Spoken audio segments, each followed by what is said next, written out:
नमस्कार. आजच्या व्हिडिओमध्ये मी तुम्हाला कुलदेवीची ओटी आपल्याला कशी भरायची आहे, त्याचप्रमाणे ओटीमध्ये काय काय असावे आणि आपल्याला जर कुलदेवीच्या ठिकाणी जाऊन ही ओटी भरणे शक्य नसेल, तर मग ही ओटी कुठे भरावी याबद्दलची संपूर्ण माहिती सांगणार आहे. पण त्याआधी तुम्ही चॅनलवरती नवीन असाल तर चॅनलला लाईक करा आणि सबस्क्राईब देखील करा. कमेंटमध्ये श्री स्वामी समर्थ किंवा ओम महालक्ष्मी नमः किंवा ओम नमो भगवते वासुदेवाय नमः लिहायला विसरू नका. सध्या अधिक महिना सुरू आहे. अधिक महिना हा पूजापाठ, व्रतवैकल्ये, दानधर्म, पारायणे, अनुष्ठाने यासाठी अत्यंत खास असतो. अधिक महिन्यामध्ये केलेले पूजापाठ हे कधीही वाया जात नाही. अधिकाचे फळ आपल्याला प्राप्त होत असते. असा हा अधिक महिना संपण्या अगोदर कधीही आपल्याला ज्या दिवशी शक्य आहे तर त्या दिवशी कुलदेवीची आपल्याला ओटी भरायची आहे. कुलदेवीची ओटी आपल्याला कशी भरायची आहे, त्याचप्रमाणे ओटीमध्ये काय काय असावे आणि आपल्याला जर कुलदेवीच्या ठिकाणी जाऊन ही ओटी भरणे शक्य नसेल तर मग ही ओटी कुठे भरावी याची संपूर्ण माहिती आपण आजच्या या व्हिडिओमध्ये पाहणार आहोत. आपण देवाचे खूप करत असलो आणि जर आपण कुलदेवीची सेवा करत नसलो, कुळाचार करत नसलो तर मात्र आपली कधीही प्रगती जी आहे तर ती होत नसते. कुलदेवी जी आहे तर ती आपल्या कुळाचे रक्षण करत असते. त्यामुळे आपण कुलदेवीची सेवा जी आहे तर ती करायचीच आहे. एक वेळ जास्त देवदेव नाही केलं तरी सुद्धा चालेल, परंतु कुलदेवी आणि कुलदैवत जे आहे तर त्याची सेवा जी आहे तर ती अजिबात चुकवायची नसते. आणि कुळाचार म्हणूनच कुलदेवीची ओटी जी आहे तर ती भरली जाते. त्याचप्रमाणे आपल्या घरामध्ये धनधान्याची वृद्धी व्हावी, सुखसमृद्धी यावी तर यासाठी ही ओटी भरली जाते. देवीची ओटी भरणे म्हणजे काय, तर आदिशक्तीची ओटी भरणे.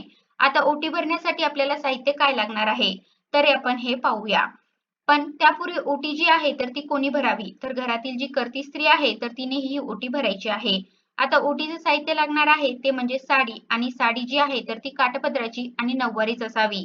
आपण जरी सहावारी साडी वापरत असलो तरी सुद्धा ओटीसाठी मात्र नऊवारी साडीच घ्यायची आहे. साडी सुती आणि रेशमी असावी. या साडीमध्ये सात्विक लहरी लवकर कॅप्चर होतात. देवीकडून येणाऱ्या ज्या सात्विक लहरी आहेत तर त्या आपल्याला मिळतात आणि म्हणून आपल्याला रेशमी आणि सुती साडीच वापरायची आहे. त्याचप्रमाणे साडी जी आहे तर ती हिरव्या रंगाची किंवा लाल रंगाची असावी. काळ्या रंगाची साडी जी आहे तर ती चुकूनही वापरू नये. पूर्ण पांढऱ्या रंगाची सुद्धा साडी ओटीसाठी वापरू नये. त्यामुळे हिरवा आणि लाल या दोनच रंगाची जी साडी आहे तर ती ओटीसाठी वापरणे कधीही शुभकारक मानलेले आहे. हिरवा रंग जो आहे तर तो सौभाग्याचे प्रतीक आहे. लाल रंगाला सुद्धा आपल्या हिंदू धर्मामध्ये अतिशय शुभ मानलेला आहे. त्यानंतर साडी बरोबर येतो तो म्हणजे खण. साडीला अटॅच ब्लाउज पीस असतो तरी सुद्धा आपल्याला नवीन खण जो आहे तर तो साडीवरती घ्यायचा आहे आणि खणच घ्यायचा आहे. यानंतर नारळ देवीकडून येणाऱ्या सात्विक लहरी या नारळामध्ये आकर्षित केल्या जातात. नारळ घेताना पाणी असलेलाच नारळ घ्यायचा आहे. त्याचप्रमाणे नारळ जो आहे तर तो नवीनच घ्यायचा आहे. इतर गोष्टींसाठी वापरलेला नारळ आपल्याला ओटीसाठी घ्यायचा नाही. त्यानंतर हळदी कुंकवाच्या पुड्या लागणार आहेत. त्यानंतर गहू, ओटीसाठी गव्हाचाच वापर करायचा आहे. बऱ्याच वेळेला आपण तांदळाचा वापर करतो, परंतु तांदूळ वापरणे हे ऑप्शनल आहे, की जर गहू नसतीलच तर तांदूळ वापरले जातात. परंतु ओटीसाठी शक्यतो गहू जे आहेत तर तेच वापरायचे आहेत. खोबऱ्याची एक वाटी घ्यायची आहे किंवा खोबऱ्याचा तुकडा घ्यायचा आहे. एक सुपारी, एक हळकुंड, हळकुंड घेताना ते लेकरुवाळी घ्यायचं आहे. एक बदाम, एक खारीक, एक वेलची, एक किंवा 5 फळे, गजरा किंवा वेणी, यथाशक्ती 11 रुपये, 21 रुपये किंवा 51 रुपये, 101 रुपये तर अशी दक्षिणा. यानंतर सौभाग्यवान. सौभाग्यवान म्हणजे जे 16 शृंगार असतात त्यापैकी कोणतंही एक सौभाग्यवान, जसं की काचेच्या हिरव्या आपण 5 बांगड्या घेऊ शकतो किंवा हळदी कुंकवाचा करंडा किंवा टिकलीचं पॉकेट, नेल पेंट, मंगळसूत्र, मेहंदी कोण तर असं कोणतंही एक सौभाग्यवान आपल्याला घ्यायचं आहे. परंतु यामध्ये सुद्धा शक्यतो आपल्याला काचेच्या हिरव्या 5 बांगड्या घ्याय किंवा हळदी कुंकवाचा करंडा जो आहे तर याला प्राधान्य द्यायचं आहे.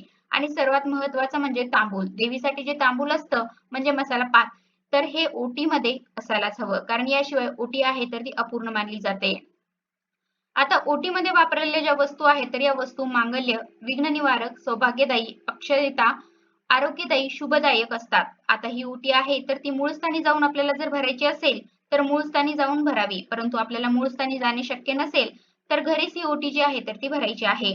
आता जर ही ओटी आपण मूळ स्थानी जाऊन भरणार असू तर देवीच्या चरणाजवळ जेव्हा आपण साडी ठेवतो तर त्यावेळेला साडीची घडी ओपन करून ठेवायची आहे आणि त्यावरती आपल्याला सर्व साहित्य जे आहे तर ते ठेवायचं आहे. आणि हे सर्व करण्या अगोदर ओटी जी आहे तर ती आपल्याला एका ताटामध्ये तयार करायची आहे. आता ही ओटी कशी तयार करायची?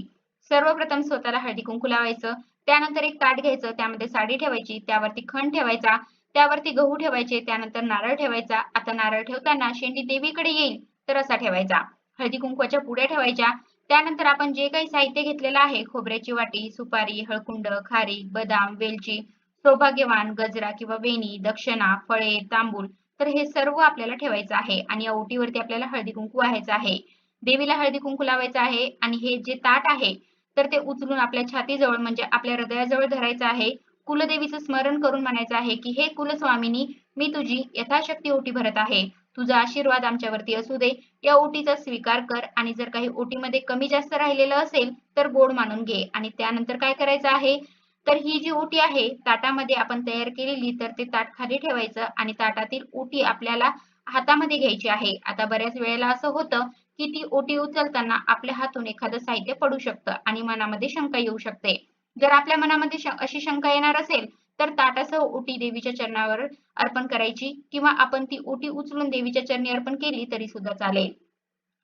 त्याचप्रमाणे हात जोडून आपल्या कुलदेवीला आपल्याला सांगायचं आहे की ओटी भरताना आपल्याकडून जर काही चूकभूल झाली असेल किंवा आपली कुलदेवीची सेवा करताना, पूजा करताना आपल्याकडून जर काही चुकत असेल तर आपल्याला क्षमा मिळावी.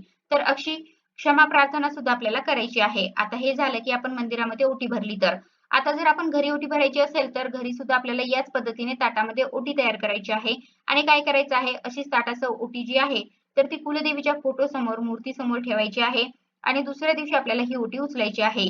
आणि ही ओटी जी आहे तर यातील जे खराब होणारं साहित्य आहे म्हणजे जे फळे वगैरे आहेत तर हे सर्व फक्त साहित्य आपल्याला वापरायचं आहे. आणि इतर जी ओटी आहे तर ती तशीच ओटी आपण एका पिशवीमध्ये भरून ठेवायची आहे. आणि जेव्हा कधी आपण वर्षभरामध्ये मूळस्थानी जातो म्हणजे आपल्या कुलदेवीच्या मूळस्थानी आपण वर्षभरातून एकदा का होईना जात असतो, तर त्यावेळेला आपल्याला ही ओटी घेऊन जायचं आहे आणि तिथे त्या देवीच्या चरणी ही ओटी अर्पण करायची आहे. असंही आपण करू शकतो की घरी ही ओटी भरून ती पुन्हा जेव्हा जाऊ तेव्हा ती घेऊन तिथे अर्पण करायची. आता हे सगळं आपल्याला जर जमणार नसेल, आपल्या घरामध्ये ओटी ठेवली तर आपल्या जर मनामध्ये शंका येत असेल की आपल्याकडून त्याचं पावित्र्य राखलं जाईल का वगैरे, तर मग ही ओटी एखाद्या सौभाग्यवतीला आपण देऊ शकतो आणि जेव्हा मूळ स्थानी जाऊ तर त्यावेळेला आपण तिथे नवीन ओटी भरून घेऊ शकतो. असंही आपण करू शकतो. आता ही ओटी जी आहे तर ती गरोदर स्त्रीने अजिबात भरू नये. ज्यांना मासिक धर्म आहे अशा व्यक्तींनी भरू नये. आता गरोदर स्त्रीने ओटी का भरू नये? कारण आपली ओटी भरलेली असते आणि आपली ओटी भरलेली असताना देवीची ओटी किंवा दुसऱ्या स्त्रीची ओटी जी आहे तर ती भरली जात नाही. त्यामुळे गरोदर स्त्रीने, मासिक धर्म असलेल्या स्त्रीने ही ओटी जी आहे तर ती भरायची नाही. तर अशा प्रकारे आपण कुलदेवीची ओटी जी आहे तर ती भरू शकतो आणि हा कुळाचार जो आहे तर तो पार पाडू शकतो. यामुळे आपल्या घरामध्ये सुख समृद्धी येते, आपल्या कुटुंबाची प्रगती होते, आपल्या कुळाचे रक्षण जे आहे तर ते कुलदेवी करत असते. तर अशा प्रकारच्या व्हिडिओमध्ये मी तुम्हाला कुलदेवीची ओटी आपल्याला कशी भरायची आहे, त्याचप्रमाणे ओटीमध्ये काय काय असावे आणि आपल्याला जर कुलदेवीच्या ठिकाणी जाऊन ही ओटी भरणे शक्य नसेल तर मग ही ओटी कुठे भरावी याबद्दलची संपूर्ण माहिती सांगण्याचा प्रयत्न केलेला आहे. कसा वाटला तुम्हाला माझा आजचा व्हिडिओ कमेंट करून नक्की सांगा. धन्यवाद.